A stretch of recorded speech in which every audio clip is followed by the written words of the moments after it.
To India next, where being a woman lawyer is a tough job. The judiciary skews heavily male and courts and systems aren't built to accommodate women.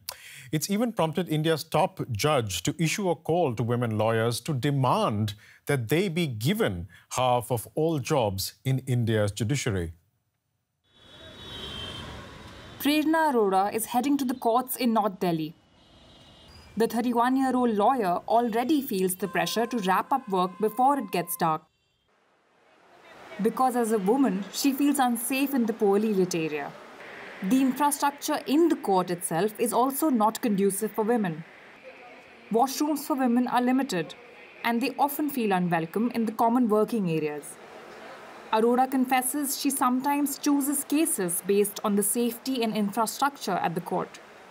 Add to that the subtle but persistent discrimination she regularly faces within the male-dominated field, even from clients who often prefer male representation.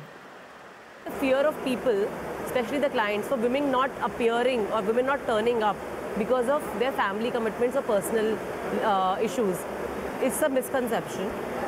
We're all professionals. What is missed out in the point is that women turn up every single day.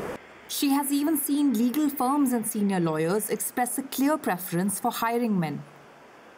It's an uphill battle to be a woman lawyer. And the country's top judge agrees. At a women lawyers event, the Chief Justice of India acknowledged that the country's courtrooms are still not inclusive, nor are there enough women in the higher judiciary. With anger, you have to shout, demand that we need 50% reservation. You are entitled, it's a matter of right. Prominent senior advocate Rebecca Mammon-John says she has seen the number of women lawyers around her increase. But while the call for half the Supreme Court judges to be women will be a big jump up from the current 11%, John says the glass ceiling can only be broken if women of different castes, classes and religions are promoted at all levels. If you just fill up a few seats and numbers in the highest court, it's not really doing any service to women. You have to start selecting them from the smallest position upwards. And that kind of investment the judiciary has never made in women. Arora believes this emphasis on diversity should start in the law schools itself, with more women encouraged to take degrees. She understands their fears.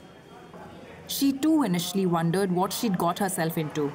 But after a decade in the profession, Arora is proud to have taken her rightful place in the courts and hopes many more women will follow suit.